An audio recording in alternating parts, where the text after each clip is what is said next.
परमेश्वर पिता ने हमें आशीषित किया है। परमेश्वर पिता ने एक और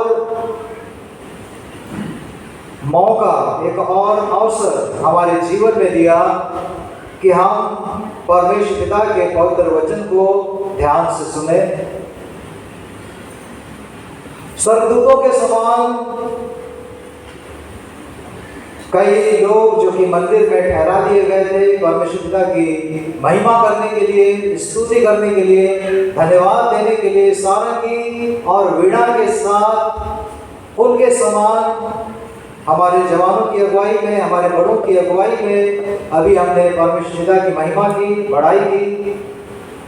और ये समय परमेश्वर पिता ने अपने अनुग्रह से हमें दिया कि हम अब मरियम के समान उनके पवित्र चरणों पर बैठकर हम उनके पवित्र वचन को सुने, जिसके संबंध में कहा गया, लिखा गया कि उसने उस भाग को चुन लिया है जो उससे कभी छीना न जाएगा।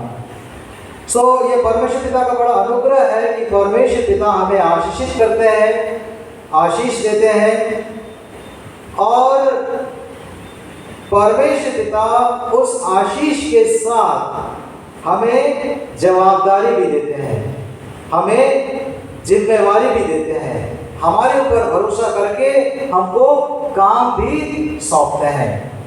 क्रिश्चियनिटी या मसीहत के कुछ महत्वपूर्ण सिद्धांतों को बहुत ही सरल रीति से यदि देखा जाए तो हम कह सकते हैं कि हम बचाए गए हैं दूसरों को बचाने के लिए।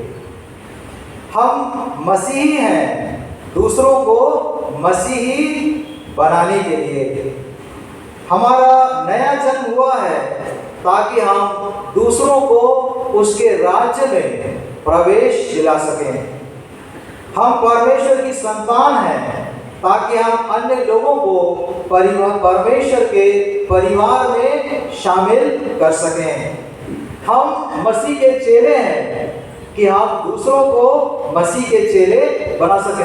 आशीष है, आशीष के साथ जवाबदारी है। हम कलीसिया में हैं ताकि आराधनालय न जाने वाले को कलीसिया में ला सकें। ये हमारी रिस्पॉन्सिबिलिटी है, हमारी जवाबदारी है।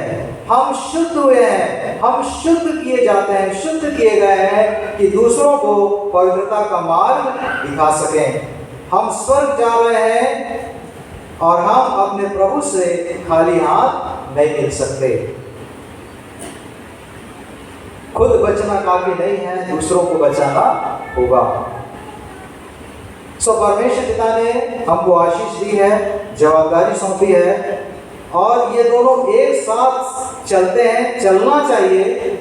और इस मुख्य बात को ध्यान में रखकर कि हम बचाए गए कि दूसरों को बचाएं, हम छुड़ाए गए कि दूसरों को छुड़ाएं, इस मुख्य बात को ध्यान में रखकर जो वृत्तांत हमने पढ़ा है आज के मनन और चिंतन के लिए न्यायियों की पुस्तक और उसका 11वां अध्याय, हम उसके ऊपर थोड़ी देर के लिए ध्यान करेंगे। आइए हम परमेश्वर पिता से प्रार्थना करें।